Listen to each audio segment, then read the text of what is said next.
Il est l'heure de se réveiller. Sorbonne Universiné, le podcast cinéma de Radio Sorbonne. À quoi tu penses? Je pense que quand on mettra les cons sur orbite, t'as pas fini de tourner. Merveilleux le cinéma. On voit des femmes, elles ont des robes. Elles font du cinéma, crac, on voit leur cul.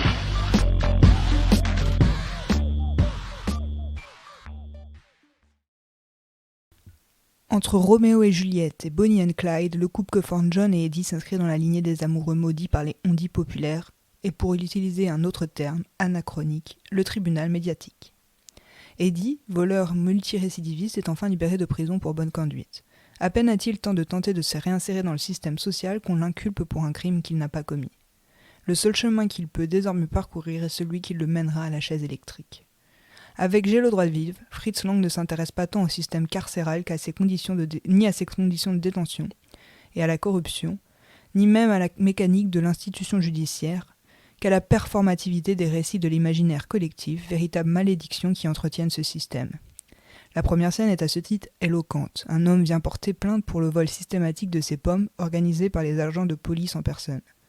Un gros plan sur 2 pyramides de pommes fonctionne comme un petit théâtre de marionnettes qui vient illustrer le récit vivant qu'entreprend le marchand.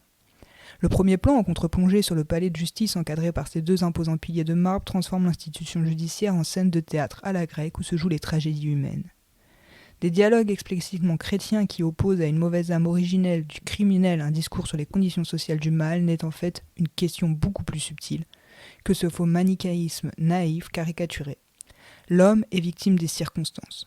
Autrement dit, ces actes sont interprétés, les faits sont agencés selon des arcs narratifs lisibles par la justice et surtout par l'imaginaire collectif d'une société nourrie d'histoires de criminels en fuite et qui se délecte de la presse à sensation. Si la critique y a vu Bonnie and Clyde, les 2 grands amants criminels, John et Eddie, préfèrent les contes de fées et le romantisme de Roméo et Juliette. À chacun son sort, dira-t-on. J'ai le droit de vivre est le 3e film que Lang réalise après M le Maudit, qui était son premier film parlant et le 2e film de sa période américaine. La révolution esthétique qu'entraîne la prise de son avait déjà mené Lang à un questionnement éthique des possibilités ouvertes par cette technique. La reconnaissance de M est d'abord sonore, un sifflement le trahit. Et si le tribunal populaire de l'ultime scène du film avait raison de le reconnaître coupable, sa barbarie est d'autant plus forte que le groupe d'hommes et de femmes rejouait une scène de procès comme si son déroulement rituel avec ses différentes instances et procédures n'était qu'un rôle à jouer, un déguisement à enfiler pour s'octroyer les pouvoirs de vie et de mort sur un être humain.